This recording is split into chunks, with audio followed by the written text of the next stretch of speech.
2-3 দিন অনেক আরামায়েশ করলাম। বাসায় থাকলে তো অনেক কাজ করতে হয়, তবে কোথাও গেলে কাজ করা লাগে না, সবকিছুই থাকে তৈরি করা, শুধু খাও আর ঘুমাও। আর বিশেষ করে আপুর বাসায় গেলে আপু আমাকে কোনো কাজই করতে দেন না, এবং কি হুমায়রার টেক কেয়ারও আপু। এখন তো সেই সুখের দিন শেষ, এখন বিদায়ের পালা, এখন বাসায় যেতে হবে, কারণ বাসায়ও কিন্তু আমার অনেক কাজ পড়ে আছে। এটাই একটা প্রবাসী নারীর, মানে প্রবাসী হাজবেন্ডের বোর রুটিন। শ্বশুর বাড়ি, বাবার বাড়ি, নিজের বাড়ি, শ্বশুর বাড়ি, বাবার বাড়ি, নিজের বাড়ি করেই আমাদের সময় কেটে যায়। আর অনেকদিন এক জায়গায় এসে থাকলে একটা মায়াও জন্মে যায়, তাই না? আপুর বাসায় এসে যাওয়ার সময় অনেক খারাপ লাগে, যেহেতু আপু একা মানুষ, একাই থাকেন, তো তার জন্য একটা সফট কর্নার কাজ করে। আবার আরেকটার দিকেও খারাপ লাগে, কারণ আমি যখন আপুর বাসায় যাই সে আমাকে কিছুই করতে দেন না, হুমায়রাকেও সে টেক কেয়ার করে না। হুমায়রা প্রচন্ড জ্বালাতন করে তার নুনুমাকে। তো যাই হোক, আপু আমাদের এগিয়ে দেওয়ার জন্য চলে আসতেছে যে চলো তোমাদের একটু দিয়ে আসি। আসবে না, যাত্রাবাড়ি পর্যন্ত যাবে, কারণ হুমায়রাও মনটা খারাপ, আর হুমায়রা নুনুমায়েরও মন খারাপ। যাত্রাবাড়ি পর্যন্ত আমাদেরকে দিয়ে যাবেন, এজন্য আমাদের সাথেই বেরিয়ে পড়লেন।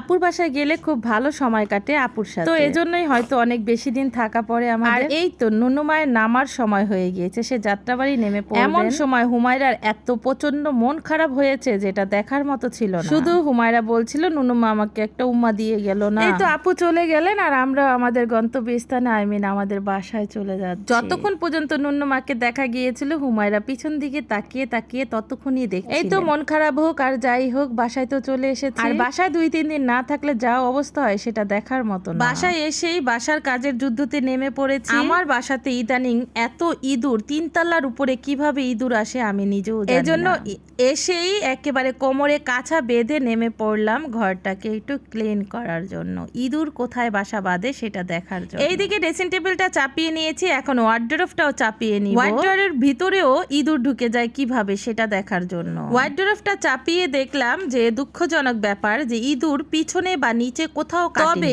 ইঁদুর কিভাবে ঢুকে ওয়ার্ডরোবের ভিতরে আমার জানা নেই। এখন আমার বোন বিশ্লেষণ করে বের করলো যে ওয়ার্ডরোবের ডয়ারগুলো হয়তো ফাঁকা থাকে, এজন্য ইঁদুর ঢুকে। আর আমার জানা মতে প্রত্যেকটা বাসায় যতই পরিষ্কার রাখুন না কেন, ফার্নিচার চাপালে সেখানে ময়লা থাকবেই, তাই না? দেখেন ওয়ার্ডরোবটা চাপিয়ে দেখলাম এখানে এই ময়লাগুলো, এখানেও পরিষ্কার করে নিই। ওই দিন সারাদিনই আমি অনেক ব্যস্ত ছিলাম, অনেক কাজ করেছিলাম, কারণ আমি চেয়েছিলাম খাট ঘুরাবো, ওয়ার্ডরোব অন্যদিকে নিব, কিন্তু শেষ রক্ষা হয়নি, কারণ ওইখানে নেওয়ার পরে দেখেছি ভালো লাগছে। পরে একা একা এই ভারী ভারী জিনিসপত্রগুলো আবার নিজেই টেনে টেনে আবার সরিয়েছি, মানে সারাদিন আমার উপর দিয়ে অনেক ধকল গিয়েছিল। সেই আরামের দিন পার করে এসে একদিনেই একেবারে বিশৃঙ্খল অবস্থা হয়ে গিয়েছিল, যেহেতু ছোট্ট একটা বাচ্চা, আর হচ্ছে গিয়ে হুমায়রার ছিল প্রচন্ড মন খারাপ এবং শরীরও খারাপ। আর মন খারাপের কারণে সে ওই দিন আমাকে একটুও জ্বালাতন করেননি। আর এই তো দেখেন আমার বিধ্বস্ত অবস্থা। 3 বার করে এই ঘরের ফার্নিচার আমি উলট পালট করে সেই দিন এতটাই ক্লান্ত হয়ে গিয়েছিলাম, 2টা হাত প্রচন্ড ব্যথা হয়ে গিয়েছিল, পুরো শরীর। এই যুদ্ধ করতে করতে বেজে গেল রাত 10টা। এতটাই খারাপ লাগছিল যে ভিডিও করার মতো এনার্জিও আমার শরীরে ছিল না, এই জন্য এখানেই ভিডিওটা শেষ করেছিলাম, আর ভিডিও করতে পারিনি। যেখানের জিনিস সেখানেই এসে পড়লো, শুধু শুধু সারাটা দিন আমি কষ্ট করলাম। আজকের ভিডিওটি এই পর্যন্তই, আল্লাহ হাফেজ।